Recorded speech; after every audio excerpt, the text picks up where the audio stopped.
Bonjour, alors on continue avec la collection Alien de Hachette Collection et il s'agit de monter un Alien d'1,20 m, mais il est au 1/2, donc une grosse bébête hein, quand même, mais voilà, au 1/2.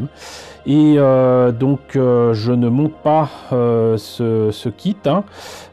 J'ai pris l'abonnement pour un ami qui ne peut pas le prendre depuis chez lui. Quoi qu'il en soit, ça me permet, grâce à lui, de vous présenter les pièces et les fascicules. Si vous voulez voir le montage de cet alien, je vous conseille deux chaînes d'amis de YouTube, à savoir Chris Collection, qui fait beaucoup de collections et qui vous les propose régulièrement sur sa chaîne, et le Monde d'Ilmic, avec qui je me complète parfaitement, puisque non seulement il monte à l'alien, mais moi, comme je décortique le fascicule, ça l'arrange bien, et je suis ravi d'être complémentaire avec Ilmic. N'hésitez pas à aller sur ces chaînes de ma part. En attendant, ce que je vous propose, c'est de voir ce que nous réserve ce numéro 26 avec encore des côtes et un fémur droit. Alors, qu'y a-t-il dans ce petit carton? Est-ce que c'est des grosses pièces? Est-ce que c'est des petites pièces? Ça m'a l'air plutôt petit. Voilà, une côte, et c'est pas facile de les enlever hein, en ce moment. Voilà, et d'accord, c'est voilà. Vous savez déjà ce que j'en pense, mais vous avez vu les pièces de ce numéro 26. J'ai pas intérêt à les perdre quand même, ça serait bête. Allez, on va passer au fascicule. Alors, que nous réserve ce numéro 26? Les premières projections d'Aliens, ça a l'air d'être intéressant, et la Reine des Aliens. Voilà, Reine des Aliens qui pose un petit peu problème quand on connaît l'histoire originale du premier film. Et on en a déjà parlé. Donc, on continue le montage des côtes et du tibia, de la jambe, je sais plus. Et Alien, première projection. Alors qu'est-ce qu'on nous raconte de beau? Avant la sortie définitive du film, Alien doit faire l'objet de plusieurs projections privées ou publiques qui entraîneront certaines modifications de montage et pour lesquelles le son fera l'objet d'une attention particulière. À la fin du mois de février 1979, la 20th Century Fox commence à planifier les projections test. S'engage alors un véritable course contre la montre pour le réalisateur Ridley Scott et son équipe. Le montage est loin d'être terminé, la musique n'est pas encore enregistrée, il reste encore quelques scènes à tourner. Manque de rythme, cette fameuse scène se trouve au cœur des interrogations de l'équipe lors de la toute première projection semi-privée du film. Donc quand Ellen Ripley découvre le Capitaine Dallas englué dans un cocon. Celle-ci se déroule au studio Pinewood de Londres à la fin du mois d'avril 1979. Ils sont conviés, tous ceux qui ont travaillé sur le film, plusieurs professionnels. Il s'agit de la première projection invitant des spectateurs qui ne savent encore rien du film aussi. Donc Ridley Scott, son monteur Terry Rawlings, mais aussi le producteur David Giller se rendent compte que cette première version finalisée ne fonctionne pas en matière de rythme. Pour ça, peut-être que la scène a été coupée. Dans le livre, dans les coulisses d'Alien, explique: j'ai vu que c'était trop lent et pourtant très prenant, trop peut-être. On a donc enlevé 11 minutes, notamment la scène où Ripley découvre Dallas qui supplie qu'on le tue. Et David Giller de renchérir: la scène ne fonctionnait pas, elle interférait avec le rythme du film et elle était affreuse. Au lieu de la refaire, on a décidé de la supprimer. Un son catastrophique. Avant les grandes projections test, deux autres projections sont programmées. La première a lieu le 11 mai 1979. À Los Angeles, comme il l'avait fait quelques mois plus tôt à Phoenix dans le cadre de la 36e Convention mondiale de science-fiction. Le responsable de la stratégie marketing de la Fox, Charles Lippincott, va associer la communauté des fans de science-fiction dont il sait qu'elle aura un grand impact sur le succès du film.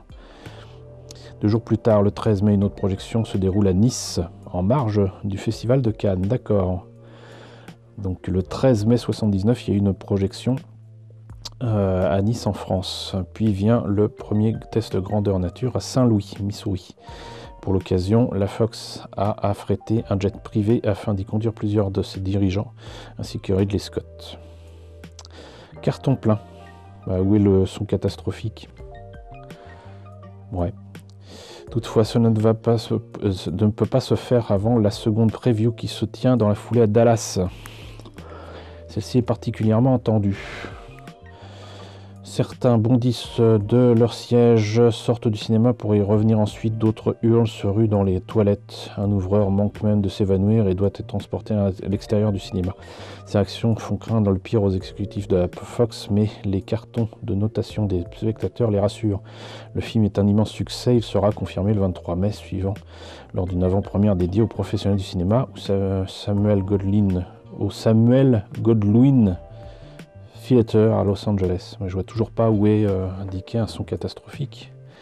Bon. Alien et The Rose. Durant les premières projections du film, le son d'Alien a été au centre de déconvenus, d'accord. C'est peut-être là que ça aurait dû être. Bon, bref. Notamment lors de celle du 11 mai, dédiée à la communauté des fans de science-fiction, Jerry Goldsmith, le compositeur de la bande originale, il découvre pour la première fois le film et en ressort catastrophé. Il y a toutefois une raison à cela. En effet, l'équipement sonore du Daryl Zanuck Theater, où Alien est projeté, vient d'être reconfiguré pour une projection du film musical The Rose, qui s'inspire de la vie de Janis Joplin. Ce film qui requiert un son rock et dur. Or, celui ne convient absolument pas pour la musique orchestrale de Jerry Goldsmith. Ok. Le nid de la reine alien. Ouais, scène affreuse. Enfin, elle est bizarre l'image là. C'est comme si la personne était par terre, alors que peut-être plutôt comme ça. Bon. Au sein du nid de la reine sont ensuqués. Les êtres humains qui serviront ensuite d'hôtes pour la naissance d'aliens. Ensuqués, je connaissais pas.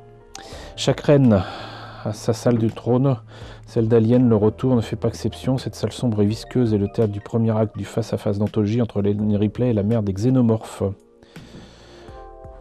Ils le remettent là. Il faut que je m'enseigne là-dessus. Je connais pas ce terme. Ensuquée dans les parois, la créature est ainsi maintenue au-dessus du sol par des sortes de piliers, fait aussi de la même sécrétion chitineuse, en fait, on dit. Voilà.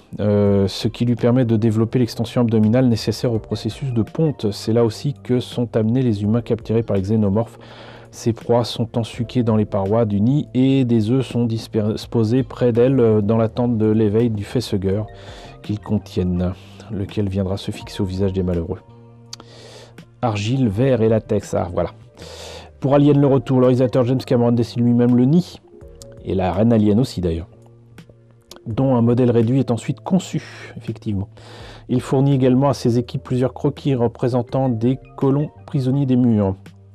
Des essais de sculpture de ces derniers sont exécutés, puis des acteurs sont photographiés dans des poses les plus effrayantes et dérangeantes possibles, afin que le superviseur des effets visuels Stan Winston et son équipe disposent de toutes les références nécessaires à l'élaboration des faux corps que découvriront avec horreur les Colonial Marines. Le nid lui-même, tout comme le processeur atmosphérique de la colonie, est construit dans la centrale électrique à charbon désaffecté d'Acton Lane. Donc j'avais bien deviné que c'était fait dans un vrai lieu, mais c'est toujours bon d'avoir une confirmation. Dans la périphérie de Londres, non loin des légendaires studios Pinewood, où est tournée une grande partie d'Alien le retour. La construction est supervisée par Peter Lamont, un vétéran de la saga James Bond, assisté de Stan Winston. Effet invisible. Cependant, le planning est très serré et l'équipe continue de fabriquer des portions de décor pendant que James Cameron tourne juste à côté dans celles qui viennent d'être terminées. Véritable course contre la montre pour ne pas prendre de retard sur le planning. Pour un plan d'ensemble dévoilant toute une partie de la structure chitineuse, une miniature est construite de telle façon qu'elle puisse être filmée en perspective forcée au premier plan, avec le décor en taille réelle et les comédiens au second plan. D'accord. Lors d'une projection des rushs aux responsables des studios, ceux-ci se plaindront à la productrice Gail Ann Hurd d'avoir dépensé une fortune pour des effets spéciaux, alors que tout était visiblement construit à l'échelle réelle, signe que l'effet invisible à l'œil nu est un succès total. Voilà, comment tromper les gens. Le nid redécouvert. Lorsque la centrale électrique d'Acton Lane était désaffectée, il n'était pas forcément nécessaire de remettre les lieux en état après chaque tournage. Ainsi, celui d'Alien le retour terminé, l'équipe a simplement fermé les lieux à clé sans s'inquiéter du sort des corps situés à l'intérieur, à savoir ceux du nid d'Alien et du processeur atmosphérique. Environ 4 ans plus tard, l'équipe du film Batman de Tim Burton prend possession en 88 donc des lieux en vue du tournage et découvre avec stupeur les décors encore intacts d'Alien le retour. Certains éléments de ces derniers seront d'ailleurs réutilisés dans les aventures de l'homme chauve-souris. D'accord. Ça je savais pas. Ça je savais pas du tout. La reine alien, chouette, ça continue. Talon aiguille et crâne baroque. Grandeur nature, c'est une grande marionnette en fait. En réfléchissant à la façon d'étendre la mythologie des aliens, James Cameron imagine un monstre qui entrera dès son apparition dans le panthéon des plus incroyables créatures de l'histoire du cinéma. Voilà. Donc ainsi a né la reine alien haute de 6 mètres qui, pour pondre ses ovomorphes, s'installe dans une grande pièce et se fixe dans un berceau de résine construit par ses enfants. Le réalisateur veut absolument que la reine soit une poupée mécanique et articulée grandeur nature, ne souhaitant pas réutiliser la technique de l'animation image par image, la stop motion, employée pour donner vie au robot tueur de son précédent film, Terminator. Donc.